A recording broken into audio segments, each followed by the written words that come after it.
HFYs of the old world.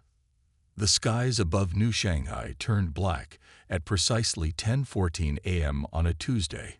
Commander Elena Reyes, stationed at the Unified Earth Defense Command, watched in disbelief as the massive alien ships materialized through what appeared to be tears in reality itself.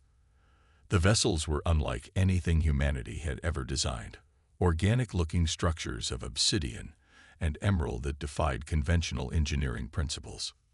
"What are we looking at?" General Hakim Okafor demanded, his usually steady voice betraying a hint of fear as he joined Elena at the observation deck. "Unknown spacecraft, sir. No communication attempts detected. They've appeared simultaneously over 23 major cities worldwide." Elena's fingers danced across her holographic interface, bringing up real-time satellite imagery. Beijing, New York, Lagos, London, all reporting the same phenomena. The general activated the emergency broadcast system. "All stations, this is not a drill. First Contact Protocol Alpha. I repeat, First Contact Protocol Alpha." For 17 minutes, the ships remained motionless, hovering in perfect silence while humans below pointed, stared, and recorded the moment that would forever divide history into before and after. Government channels attempted every conceivable form of communication: radio signals, light patterns, mathematical sequences, all met with absolute silence. At 10:31 a.m., the ships opened fire. The energy weapons that rained down on Earth's cities defied physical understanding. They didn't explode or burn in any conventional sense. They simply erased. Matter converted to energy in an instant. New Shanghai, a metropolis of 35 million souls, vanished in a blinding flash of white light that was visible from orbit. Elena watched the death toll counter on her screen tick upward with horrifying speed as similar reports flooded in from around the world. 1 billion casualties in the first hour. Communication networks collapsed. Governments fell. Panic spread faster than any plague in human history. In the underground bunker beneath what had once been the Rocky Mountains, Elena found herself one of the highest-ranking military officers still alive 3 days after what was now being called the erasure. The room hummed with desperate activity as the survivors, military personnel, scientists, and civilians who happened to be in hardened facilities when the attack began, attempted to comprehend what had happened and why. "They didn't even try to talk to us," Dr. Sanjay Kapoor, the former head of xenobiology at MIT, muttered as he reviewed the limited footage of the attack. "No demands, no warnings. Because they don't see us as worth talking to," said Elena, her voice hollow from 72 hours without sleep. "You don't negotiate with insects before stepping on them." The aliens, which intercepted communications had revealed called themselves the Viridian Collective, had established orbital positions around Earth. Their ships methodically targeted military installations, power plants, and communication hubs with surgical precision. Conventional military responses had proven futile.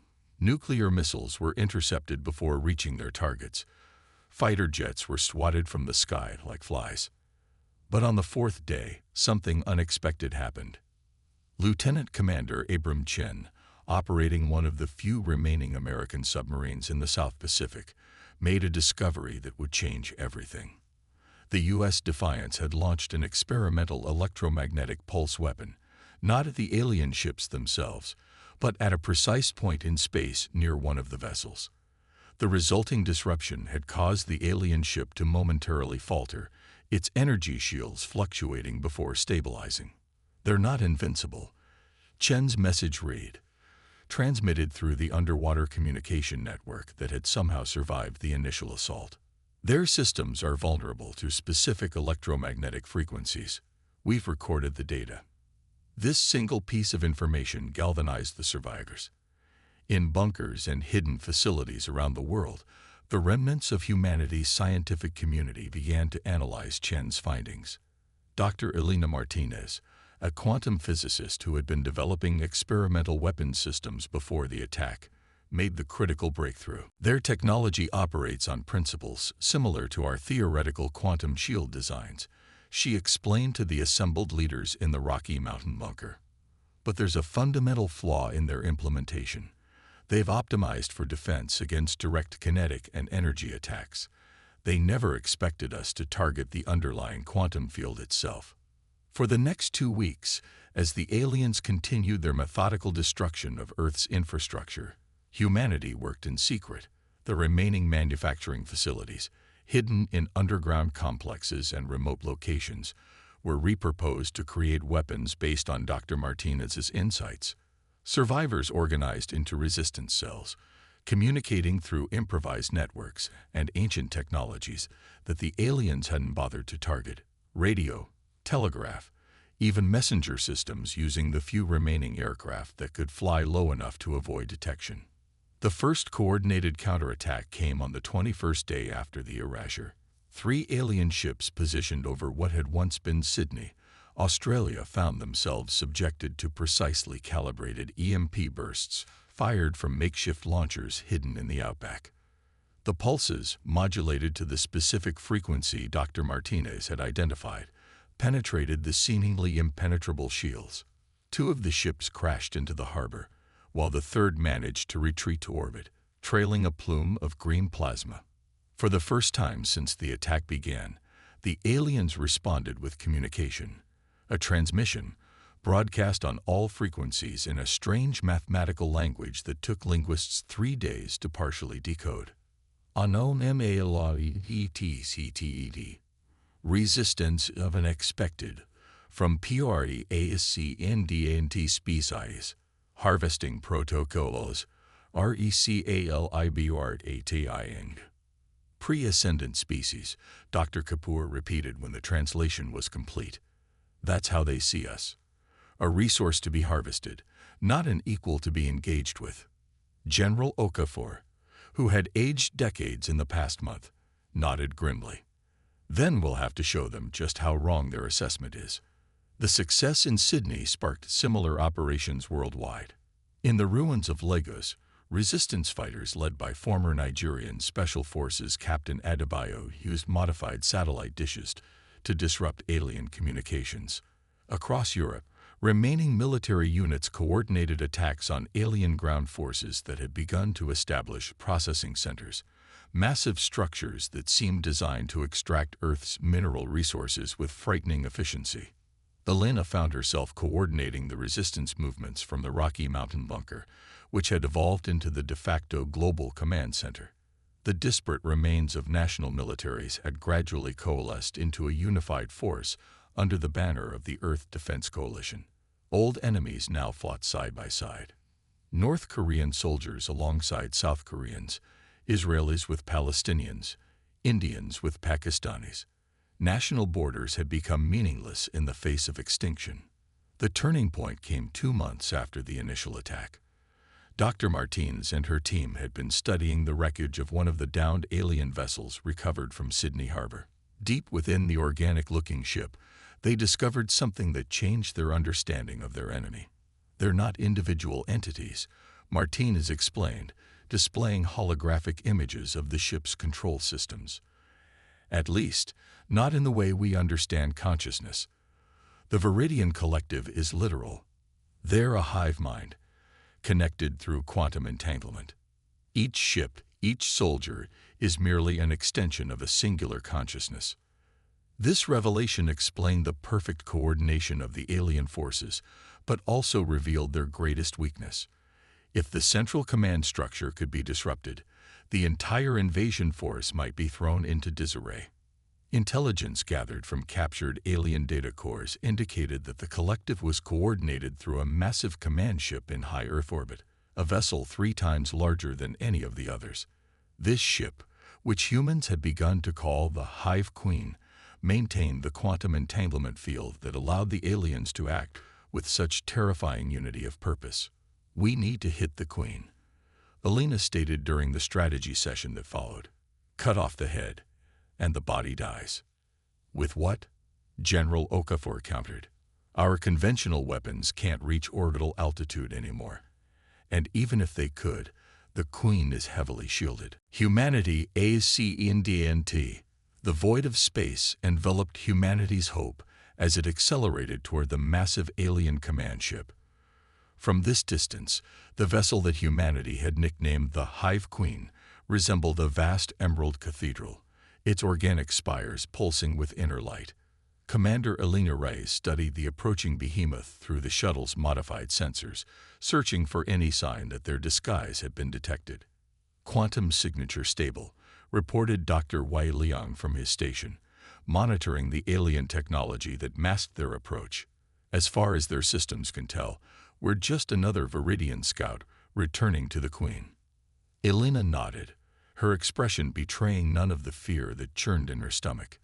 The crew of 8, representing what remained of humanity's space programs, worked with focused intensity.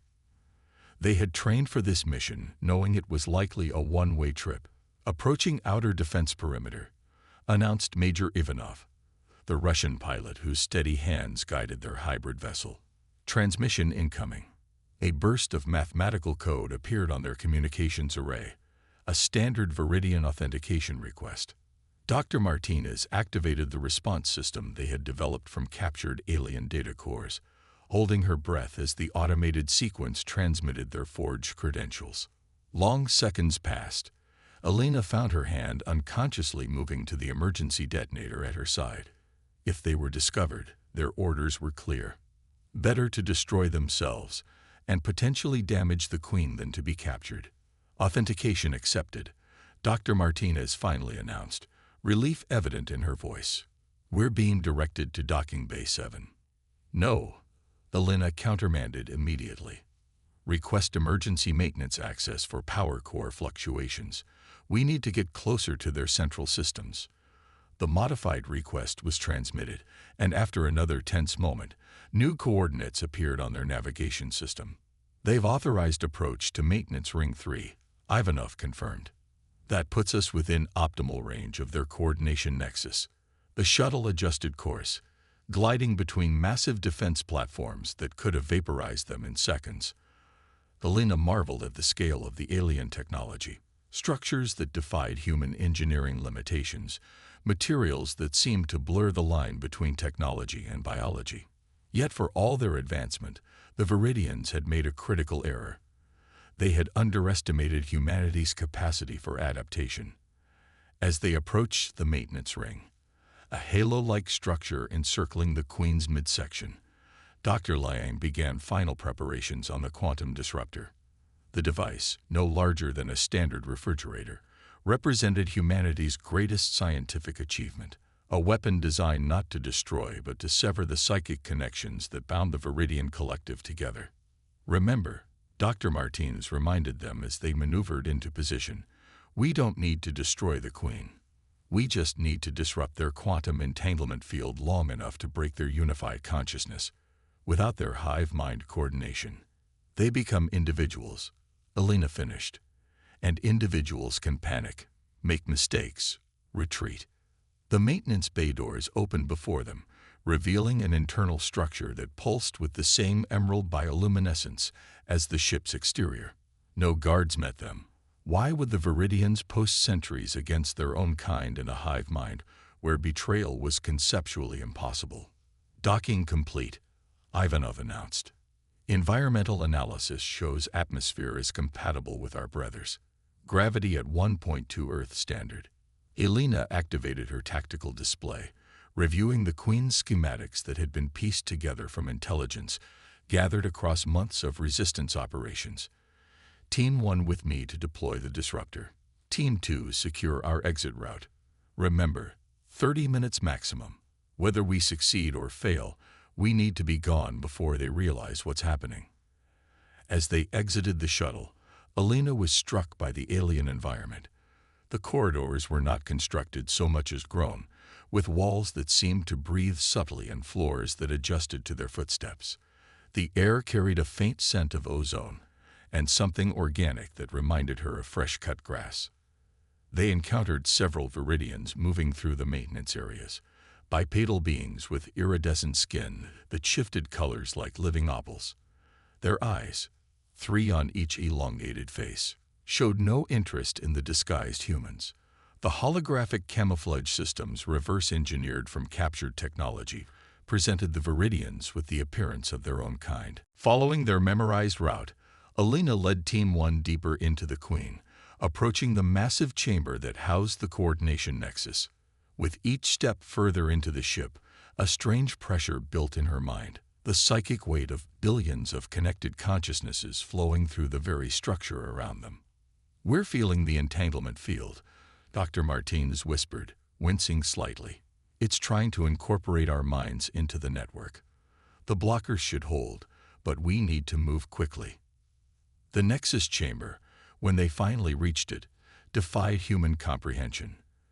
A vast spherical space dominated by a pulsing crystalline structure that hovered in its center, fed by countless conduits of flowing energy. The crystal, easily the size of a small house, radiated patterns of light that seemed to convey information beyond visible spectrum. "That's it," Dr. Liang whispered in awe. "The central coordination nexus. Every Viridian consciousness throughout their fleet is connected through this structure." Working swiftly, the team positioned the quantum disruptor on a maintenance platform overlooking the crystal. Dr. Martinez interfaced with the device, making final calibrations based on the actual field strength they were encountering. "This is stronger than we anticipated," she muttered, fingers dancing across the holographic controls. "I need to adjust the resonance frequency or we'll barely make a dent in their network." Elena kept watch, her pulse rifle ready as Dr. Liang assisted with the calibrations. The alien ship continued to function around them, oblivious to the existential threat being prepared in its heart. Through her tactical visor, Elena could track Team 2's progress securing their escape route. "How much longer?" she asked, checking the mission timer. They had been aboard the Queen for 18 minutes already. Each additional minute increased the risk of discovery exponentially. "Almost there," Dr. Martinez replied, her forehead beaded with sweat despite the ship's perfectly regulated environment. "The problem is that their system is adaptive. It's already sensing something foreign, even if it hasn't identified us specifically." A subtle change in the light patterns emanating from the crystal confirmed her assessment. The pulsing had become more rapid, the colors shifting toward the red spectrum. "We're out of time," Elena decided. "Activate it now, even at reduced effectiveness." Dr. Martinez hesitated for only a moment before nodding. "Initiating disruptor sequence. Estimated effectiveness at 70% of optimal." She pressed her palm against the activation panel. The disruptor hummed to life, its own crystalline components beginning to glow with a blue light that stood in stark contrast to the green-red emissions of the Viridian nexus. For a moment, nothing seemed to happen. Then, like two sound waves meeting in perfect opposition, a visible ripple spread through the chamber. The Viridian crystal's pulsing faltered, its light dimming noticeably as the disruptor's field expanded. Throughout the ship, alarms began to sound, not the mechanical klaxons of human vessels, but an organic wailing that seemed to emanate from the structure itself. Through their comms, Elena could hear Team 2 reporting similar reactions throughout the maintenance ring. "It's working," Dr. Liang confirmed, his eyes fixed on the monitoring equipment. "The entanglement field is collapsing. Estimated complete disruption in 3 minutes." They didn't have 3 minutes. The chamber doors slid open as 6 Viridian security entities rushed in, their skin flushed red with agitation. Unlike the passive workers they had passed earlier, these beings moved with purpose and carried crystalline weapons that hummed with stored energy. "Cover," Elena shouted, diving behind a support structure as energy blasts seared the air where she had stood. The security forces split up, moving with trained precision to surround the human intruders. Dr. Martinez remained by the disruptor, protecting the device with her body, while frantically working to accelerate the destruction process. Dr. Liang had taken cover behind a conduit junction, returning fire with a modified pulse weapon developed from salvaged alien technology. Elena activated her tactical comm. "Team 2, we need immediate extraction. The situation is hot." "En route, Commander," came the terse reply. encountering heavy resistance. The hive is waking up. The implications were clear. Their disruption was working, breaking down the perfect coordination of the collective, but in doing so, it had alerted the Queen to their presence. Individual Viridians were now making independent decisions, responding to the threat as disconnected entities, rather than extensions of a unified whole. Elena fired her pulse rifle in controlled bursts, forcing the security forces to take cover. One blast connected, sending a Viridian tumbling backward in a spray of luminescent fluid. The remaining security forces responded with increased aggression, their movements becoming less coordinated but more frenzied. Disruptor at full power, Dr. Martinez called out. Field expanding ship-wide. The effect was immediate and dramatic. The crystal at the center of the chamber dimmed significantly, its pulsing becoming erratic. Throughout the ship, the organic wailing intensified, then changed in tone to something that could only be described as confusion. The security forces attacking them suddenly faltered, their movements becoming uncoordinated. Two of them dropped their weapons entirely, clutching at their elongated heads as if in pain. Another fired wildly at the ceiling, apparently unable to distinguish friend from foe. They're experiencing psychic shock, Dr. Liang realized. Their minds have been connected since birth. They don't know how to function as individuals. Elena didn't waste the opportunity. Move to extraction point. Bring the disruptor. Dr. Martinez quickly detached the core of the device. The part that generated the disruption field could continue functioning without the bulkier power systems. The size of a basketball now. She cradled it carefully as they made their way out of the chamber, past the disoriented security forces. The corridors of the Queen had transformed from orderly passages to scenes of confusion. Viridians wandered aimlessly or huddled in groups, their skin cycling through colors in patterns that suggested extreme distress. None attempted to stop the humans as they raced back toward their shuttle. Team 2 met them at an intersection, showing signs of combat, but intact. The shuttle is secure, reported Lieutenant Kato, the Japanese Special Forces operator who led the second team. But we're picking up unusual energy readings from the Queen's propulsion systems. They reached the maintenance bay to find their shuttle still intact, though the bay doors were now sealed. Engineer Patul immediately went to work on the control systems, bypassing security protocols that were now functioning haphazardly without the coordinating intelligence of the hive mind. They're preparing to jump, Dr. Martinez announced, studying readings from her portable scanner. The Queen is attempting to retreat, probably back to Viridian space.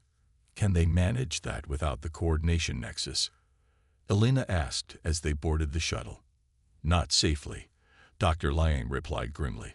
A ship this size requires perfect synchronization for faster-than-light travel. Without the hive mind. He left the implication hanging. As the bay doors slowly ground open, revealing the star-filled void beyond, Elena made a decision that would later be scrutinized by historians and ethicists alike. Leave the disruptor core active, she ordered as they prepared for emergency launch. Full power. Dr. Martinez looked at her with widened eyes. Commander, that will prevent them from restabilizing their network, if they attempt to jump in that condition. I know, Elena said quietly. Launch now. The shuttle blasted free of the maintenance bay, just as the massive Queen began to shudder visibly, its elegant spires trembling as conflicting commands coursed through its systems. Energy built around its propulsion arrays, the signature of a faster-than-light jump preparation, but without the harmony that such complex technology required. They were barely 5 kilometers away when it happened. The Queen's jump engines activated, creating a distortion in space-time that would have transported the massive vessel across light years in an instant. Instead, with its systems in chaos and its coordinating intelligence shattered, the distortion collapsed inward. The resulting explosion was like nothing humanity had ever witnessed, a sphere of energy that seemed to fold reality itself, consuming the Queen and its surrounding defense platforms in silent, catastrophic brilliance. The shockwave hit their shuttle seconds later, sending it tumbling through space, despite Ivanov's best efforts at the controls. When they finally stabilized, the Queen was gone, leaving only dispersing particles and energy readings that would puzzle Earth scientists for decades. But more importantly, across Earth's skies, the remaining Viridian vessels were descending into visible confusion, their perfect formations breaking apart as each ship suddenly found itself alone in its own consciousness. Some fled immediately, jumping away with varying degrees of success. Others crashed, their crews unable to maintain control without the guiding intelligence of the Queen. A few simply drifted, becoming derelict as their crews succumbed to the psychological trauma of sudden individuality after lifetimes of connected consciousness. The counterattack that had been coordinated to coincide with Operation Trojan Horse now found itself facing a disorganized, panicked enemy. Earth's resistance forces seized the opportunity, targeting the confused alien ships with their adapted weapons. Within hours, the tide had turned completely. Within days, Earth's skies were clear of Viridian vessels for the first time in months. Humanity's hope limped back to Earth on reserve power, its hull scorched by the energy discharge from the Queen's destruction. When they finally landed at the Iceland facility, Alina and her crew emerged to a reception they hadn't expected. Thousands of survivors gathered to welcome them, cheering and weeping as the architects of humanity's salvation descended from their battered craft. General Okafor, looking suddenly older and unbearably tired, embraced Alina as she stepped onto Earth's soil. "You did it," he said simply. "You broke them." The victory, while decisive, had come at a terrible cost. Earth lay in ruins, its population decimated, its cities destroyed, its ecosystems damaged by alien weaponry. The road to recovery would be measured in decades, perhaps centuries. But humanity had gained something beyond mere survival. In the wreckage of downed Viridian vessels lay technology centuries beyond human development, propulsion systems, energy sources, material science, and more. Most significantly, they had captured intact faster-than-light drive components that would allow humanity to reach the stars far sooner than would have otherwise been possible. 6 months after the Queen's destruction, Alina stood on a platform overlooking the construction of humanity's first true interstellar vessel. Built into the side of what had once been Mount Fuji, the shipyard represented the unified efforts of Earth's remaining scientific minds. "We've repurposed their harvesting designation module," Dr. Kapoor explained as they watched robotic constructors assemble the ship's quantum drive. "It contains data on thousands of inhabited worlds, including some that have been targeted for harvesting, but not yet attacked. So we can warn them." Alina nodded. "Give them a chance we barely had." "More than that," Dr. Martinez added, joining them at the observation window. "The translation team has confirmed our suspicion. The Viridian Collective was just one expansionist power among many. There are other species out there, some potentially friendly to newcomers like us." The vessel taking shape before them was unlike any craft humans had designed before, a hybrid of Earth engineering principles and adapted Viridian technology. They had named it Phoenix, a symbol of humanity's rebirth from the ashes of near extinction. "Will you command the first mission?" Okafor asked, studying Alina's face. She watched the construction for a long moment before answering. "Yes. Someone needs to tell the galaxy what happens when you underestimate humanity." 1 year to the day after the erasure, the Phoenix launched from Earth, carrying representatives of humanity's various surviving cultures and disciplines. Its mission was multifaceted: to establish contact with potential allies, to warn potential victims of the remaining Viridian forces, and to begin the process of claiming humanity's place among the stars. As the ship accelerated toward its first faster-than-light jump, Alina stood on the bridge, remembering the devastated planet they were leaving behind, but looking forward to the future they were racing toward. Earth would recover. Humans were already showing remarkable resilience, rebuilding cities with new technologies, restoring damaged ecosystems with enhanced methods. "Jump coordinates locked," reported Navigator Chen, the son of the submarine commander whose discovery had given humanity its first hope. "Ready on your command." Elena took one last look at the view screen showing the scared but healing Earth. She thought of the billions lost, of the civilizations erased, of the arrogance of an enemy who had thought humans were merely bugs to be exterminated. "They bombed our world," she said softly, more to herself than to her crew. Then, straightening her shoulders, she gave the order that would carry humanity to the stars. "Jump." The Phoenix disappeared in a flash of light, carrying with it humanity's determination, resilience, and a simple message for the galaxy. Underestimate us at your peril. We are humanity, and we strike back.